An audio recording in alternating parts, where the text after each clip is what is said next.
നട തുറന്ന ആദ്യ ദിവസം മുതൽ ശബരിമലയിൽ വലിയ ഭക്തജന തിരക്കാണ്. അതിപ്പോഴും തുടരുകയാണ്. ഈ കഴിഞ്ഞ ദിവസം, അതായത് ഇന്നലെ 1,00,000-ലധികം പേർ മല ചവിട്ടി അയ്യനെ കാണാനെത്തി. 1.5 ദിവസത്തെ കണക്ക് പരിശോധിച്ചാൽ 1.63 ലക്ഷത്തിലധികം പേരാണ് മല ചവിട്ടിയത്. പക്ഷേ ഇവർക്കുള്ള അടിസ്ഥാന സൗകര്യമുണ്ടോ എന്ന് ചോദിച്ചാൽ ഇല്ല. ഇവർക്ക് തിരക്ക് നിയന്ത്രിക്കാനുള്ള സംവിധാനം പര്യാപ്തമാണോ എന്ന് ചോദിച്ചാൽ അതുമില്ല. ദർശനത്തിന് വേണ്ടി 10 മണിക്കൂറിലധികം സമയം കാത്തിരിക്കേണ്ടി വരുന്ന ഒരവസ്ഥയാണ് ഓരോ ഭക്തനുമുള്ളത്. കുഞ്ഞു കുട്ടികൾ അടക്കമുള്ളവർ മല കയറുന്നൊരു സാഹചര്യമുണ്ട്. കുഞ്ഞ് അയ്യപ്പന്മാരും കുഞ്ഞു മാളികപ്പുറങ്ങളും ഇവരൊക്കെ കഷ്ടപ്പെടുകയാണ്. പ്രായമായ സ്ത്രീകളുണ്ട്, പ്രായമായ പുരുഷന്മാരുണ്ട്.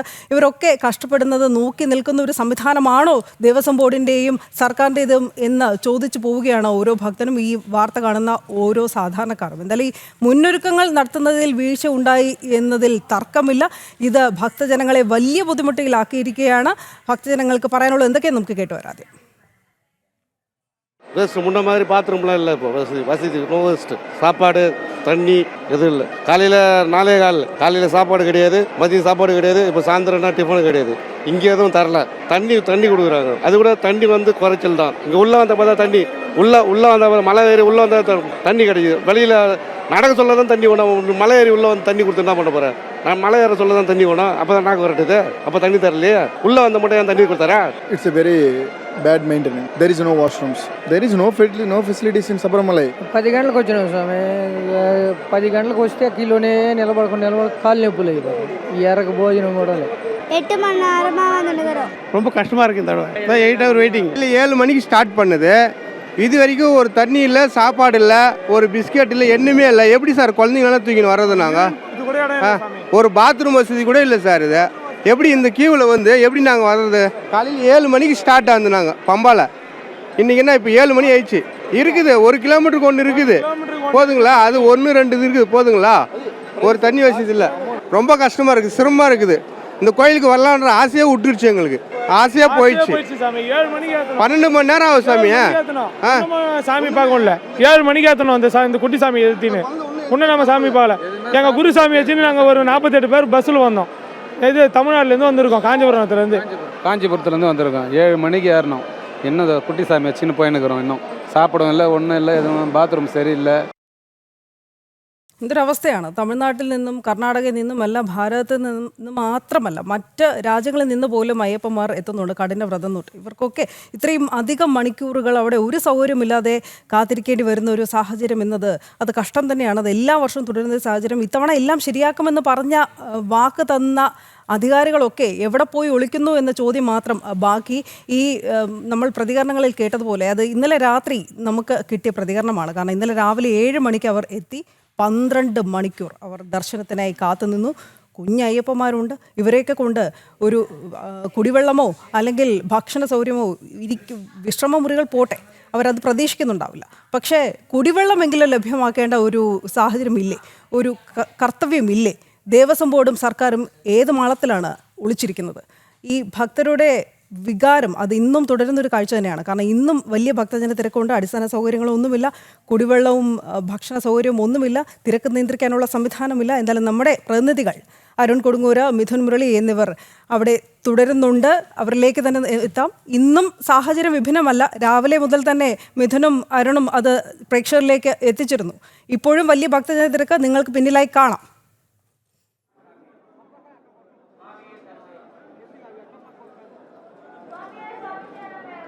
തീർച്ചയായും വലിയ രീതിയിലുള്ള ഒരു ഭക്തജന പ്രവാഹമാണ് ശബരിമല സന്നിധാനത്തേക്ക് ഇങ്ങനെ ഒഴുകിയെത്തിക്കൊണ്ടിരിക്കുന്നത്. എന്തായാലും ഈ തിരക്ക് നിയന്ത്രണത്തിലുണ്ടായിരിക്കുന്ന ഗുരുതരമായ കുറ്റകരമായ അനാസ്ഥതയാണ് ഈ നട തുറന്ന ആദ്യ ദിവസങ്ങളിൽ നമുക്ക് ശബരിമലയിൽ നിന്നും റിപ്പോർട്ട് ചെയ്യാൻ കഴിയുക. കാരണം കൃത്യമായി തന്നെ അവലോകന യോഗങ്ങൾ നടത്തിക്കൊണ്ട് തിരക്ക് നിയന്ത്രണത്തിന് കൃത്യമായ നടപടിക്രമങ്ങളൊക്കെ തന്നെ നടത്തേണ്ട ഒരു സാഹചര്യം ഉണ്ടായിരുന്നു. പക്ഷേ അത്തരത്തിലുള്ള ഒരു നടപടികളും ഇവിടെ ഉണ്ടായിട്ടില്ല. നേരത്തെ എടുത്ത പ്രതികരണങ്ങളൊക്കെ തന്നെയും മിഥുൻ ഓരോ ഭക്തരുടെ നിന്നും എടുത്ത പ്രതികരണങ്ങളാണ്. ആ പ്രതികരണങ്ങളിൽ കൃത്യമായി തന്നെ അവർ പറയുന്നുണ്ട് ഈ ശബരിമലയിൽ എത്തുമ്പോൾ അവർ അനുഭവിക്കുന്ന ബുദ്ധിമുട്ട്, അവർ അനുഭവിക്കുന്ന പ്രതിസന്ധികൾ, ഈ ദീർഘനേരം ഇങ്ങനെ വരിയിൽ നിൽക്കേണ്ടി വരുന്ന അവസ്ഥ, അതുതന്നെയാണ് ഏറ്റവും പ്രധാനമായി എടുത്തു പറയേണ്ടതും.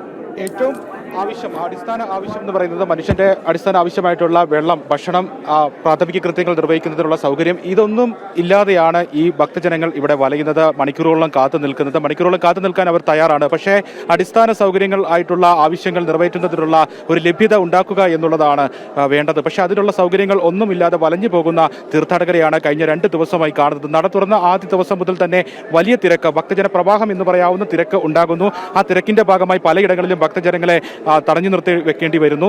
എരുമേലി തൊട്ട് ഇങ്ങോട്ട് നിലയ്ക്കൽ, പമ്പ, പിന്നെ മരക്കൂട്ടം അടക്കമുള്ള നടപ്പന്തൽ ഉൾപ്പെടെയുള്ള വിവിധ ഭാഗങ്ങളിൽ മണിക്കൂറുകളോളം കാത്തുനിന്നതിന് ശേഷമാണ് അയ്യപ്പ സന്നിധിയിലേക്ക് ഇവർ എത്തുന്നത്. ഇങ്ങനെ കാത്തു നിൽക്കാൻ അവർ തയ്യാറാണ്. എത്ര മണിക്കൂർ വേണമെങ്കിലും അയ്യപ്പനെ ഒരു നോക്ക് കാണാൻ വേണ്ടി ഭക്തജനങ്ങൾ കാത്തു നിൽക്കാൻ തയ്യാറാകുമ്പോൾ പക്ഷേ അടിസ്ഥാന സൗകര്യങ്ങൾ, വിരിവെക്കുന്നതിനുള്ള സൗകര്യം, വിശ്രമിക്കുന്നതിനുള്ള സൗകര്യം, പ്രാഥമിക കൃത്യങ്ങൾ നിറവേറ്റുന്നതിന് വേണ്ടി ശൗചാലയങ്ങൾ ഒരുക്കുന്നതിന് വേണ്ടിയുള്ള ലഭ്യതകൾ, ഒപ്പം കുടിവെള്ളം, മറ്റ് ഒന്നും വേണ്ട, കുടിവെള്ളം, ആഹാരം മറ്റൊന്നും അവർ ആവശ്യപ്പെടുന്നില്ല. കുടിവെള്ളമെങ്കിലും വേണ്ടേ, ഞങ്ങൾക്ക് തരില്ലേ എന്നാണ് ഈ ഓരോ ഭക്തരും ചോദിക്കുന്നത്. അത് പ്രത്യേകിച്ച് അയൽ സംസ്ഥാനങ്ങളിൽ നിന്നുള്ള, ആന്ധ്രയിൽ നിന്നും തമിഴ്നാട്ടിൽ നിന്നും കർണാടകയിൽ നിന്നുമൊക്കെയുള്ള ഭക്തജനങ്ങൾ ഒരേ സ്വരത്തിൽ രോക്ഷം പ്രകടനം നടത്തുകയാണ്. ഞങ്ങൾക്ക് കുടിക്കാൻ വെള്ളമില്ല, ഞങ്ങൾക്ക് പ്രാഥമിക കൃത്യങ്ങൾ നിറവേറ്റാൻ ശൗചാലയങ്ങളില്ല, ഞങ്ങൾക്ക് ഭക്ഷണം പോലും കഴിക്കാൻ പറ്റുന്നില്ല. കാരണം അവർ പറയുന്നത് ഭക്ഷണം കഴിച്ചാൽ ഞങ്ങൾക്ക് പ്രാഥമിക കൃത്യങ്ങൾ നിറവേറ്റുന്നതിനുള്ള ശൗചാലയങ്ങളുടെ സൗകര്യങ്ങളുടെ അപര്യാപ്തത ഇവിടെയുണ്ട് എന്നൊക്കെ അവർ പറയുക. പ്രധാനമായിട്ട് എടുത്തു പറയേണ്ടത് ഈ മുന്നൊരുക്ക പ്രവർത്തനങ്ങൾ അത് കൃത്യമായി തന്നെ നടത്തണം. കഴിഞ്ഞ വർഷവും ഇതേപോലെ തന്നെ ഉണ്ടായിരുന്ന പ്രശ്നങ്ങൾ ഉണ്ടായിരുന്നു. അന്ന് പറഞ്ഞിരുന്നത് ഇനി ഇത്തരം ഒരു പ്രശ്നങ്ങൾ ഉണ്ടാക്കാതിരിക്കാൻ ഈ വീഴ്ചകളിൽ നിന്ന് പാഠം ഉൾക്കൊണ്ടുകൊണ്ട് മുന്നോട്ട് പോകാനുള്ള ഒരു നടപടിക്രമങ്ങളിലേക്ക് പോകും. അതുതന്നെയാണ് ഇവിടെ ചെയ്യേണ്ടതെന്നുള്ള കൃത്യമായ മറുപടിയായിരുന്നു അന്ന് നൽകിയിരുന്നത്. പക്ഷേ ഇന്നും ഈ പ്രശ്നങ്ങളൊക്കെ തന്നെ ചൂണ്ടിക്കാട്ടുമ്പോൾ കൃത്യമായി ഇടപെടാൻ പോലും അധികൃതർ തയ്യാറാകുന്നില്ല. തിരക്ക് നിയന്ത്രണം എങ്ങനെ ഈ പ്രശ്നങ്ങൾ പരിഹരിക്കുമെന്ന് അറിയാൻ മേലാത്തൊരവസ്ഥയിലേക്ക് കാര്യങ്ങൾ എത്തുകയും ചെയ്തിരിക്കുന്നു. എന്തായാലും മരക്കൂട്ടത്തടക്കം വലിയ രീതിയിലുള്ള ഒരു പ്രതിഷേധം ഭക്തരുടെ ഭാഗത്തു നിന്നും ഉണ്ടാകുന്നുണ്ട്. അതോടൊപ്പം തന്നെ ഈ പമ്പയിൽ നിന്നും കയറ്റിവിടുന്നതിന് കർശനമായ നിയന്ത്രണമുണ്ട്. കാരണം ശബരിമലയിൽ ഉൾക്കൊള്ളാവുന്നതിൽ അപ്പുറത്തേക്കുള്ള ഒരു ഭക്തരുടെ എണ്ണമാണ് ഇപ്പോൾ വർദ്ധിച്ചുകൊണ്ടിരിക്കുന്നത്. എന്തായാലും ആ ഒരു തിരക്ക് ശബരിമല സന്നിധാനത്ത് ഇങ്ങനെ വർദ്ധിച്ചു വരികയാണ്. ഇന്നലെ രാത്രിയോടെ ശബരിമലയിലേക്ക് സന്നിധാനത്തേക്ക് എത്തിയ ഭക്തരൊക്കെ തന്നെ നിന്ന് നെയ്യഭിഷേകം കഴിഞ്ഞതിന് ശേഷം മാത്രമായിരിക്കും മടങ്ങുക. പരമാവധി തീർത്ഥാടകരെ പമ്പയിലേക്ക് അയച്ചുകൊണ്ട് അവിടെ നിന്നും പരമാവധി തീർത്ഥാടകരെ കയറ്റിവിടുന്നതിനുള്ള ഒരു നടപടി വരുന്നു. പക്ഷേ ഇപ്പോഴും ഉണ്ടാകുന്ന പ്രശ്നം ഈ വരുന്ന വഴികളിലൊക്കെ തന്നെ വെള്ളത്തിൻ്റെ ഒരു അഭാവം, അതോടൊപ്പം തന്നെ മറ്റ് അടിസ്ഥാന സൗകര്യങ്ങൾ, ഇത്രയധികം ഭക്തർ വരുമെന്നുള്ള കാര്യം കൃത്യമായി തന്നെ ദേവസ്വം ബോർഡിനും സർക്കാരിനും അറിയാവുന്നതാണ്. വെർച്വൽ ക്യൂ വഴി ഓരോ മണിക്കൂറുകളിലും കൃത്യമായി തന്നെ ഈ ശബരിമല സന്നിധാനത്തേക്ക് എത്തുന്ന ഭക്തരുടെ എണ്ണം അത് കൃത്യമായി തന്നെ അറിയാവുന്നതാണ്. പമ്പയിൽ നിന്ന് കയറി വരുന്ന ഭക്തരുടെ എണ്ണം അറിയാവുന്നതാണ്. എന്നിട്ടും എന്തുകൊണ്ട് ഇങ്ങനെ ഒരു നടപടി എന്നുള്ളതാണ് ഏറ്റവും പ്രധാനപ്പെട്ട ചോദ്യം. ഇപ്പോഴും നിലവിൽ അപ്പാച്ചിമേട്, മരക്കൂട്ടം, ശരക്കുത്തി എന്നിവിടങ്ങളിൽ വലിയ തിരക്ക്, ജനക്കൂട്ടം, ഭക്തജനക്കൂട്ടമുണ്ട്. ഇന്നലെ കാട്ടിലൂടെയൊക്കെയാണ്, കാനനപാതയിലൂടെ വരിമുറിച്ച് കടന്നുകൊണ്ട് ഭക്തജനങ്ങൾക്ക് സന്നിധാനത്തേക്ക് എത്തേണ്ട സാഹചര്യം ഉണ്ടായത്. മണിക്കൂറുകളോളം മരക്കൂട്ടത്തും ഒക്കെ കാത്തുനിന്ന ഭക്തരാണ് ഒടുവിൽ അവിടെ നിന്ന് മടുത്തിട്ട് കാട്ടിലൂടെ, ഏറ്റവും അപകട ഭീഷണി ഉണ്ടാക്കുന്ന വനമേഖലയിലൂടെ കാട്ടിലൂടെ റോഡ് മുറിച്ച് ചന്ദ്രാനന്ദൻ റോഡിലേക്ക് കടന്ന് സന്നിധാനത്തേക്ക് എത്തുന്ന കാഴ്ചയൊക്കെ കൊണ്ടത്. മൃഗങ്ങൾ ധാരാളമുള്ള മേഖലയാണ്, ഇഴജന്തുക്കൾ ഉണ്ടാകും. ഇങ്ങനെ വലിയ അപകടങ്ങൾ ഉണ്ടാക്കാവുന്ന സാഹചര്യങ്ങൾ താണ്ടിയാണ് ഭക്തജനങ്ങൾ എത്തുന്നത്. മതിയായ സുരക്ഷാ ഉദ്യോഗസ്ഥരെ ഈ ഭാഗങ്ങളിലൊന്നും നിയോഗിച്ചിട്ടില്ല എന്നുള്ള വലിയ പരാതികളും വ്യാപകമായി ഉയരുന്നുണ്ട്.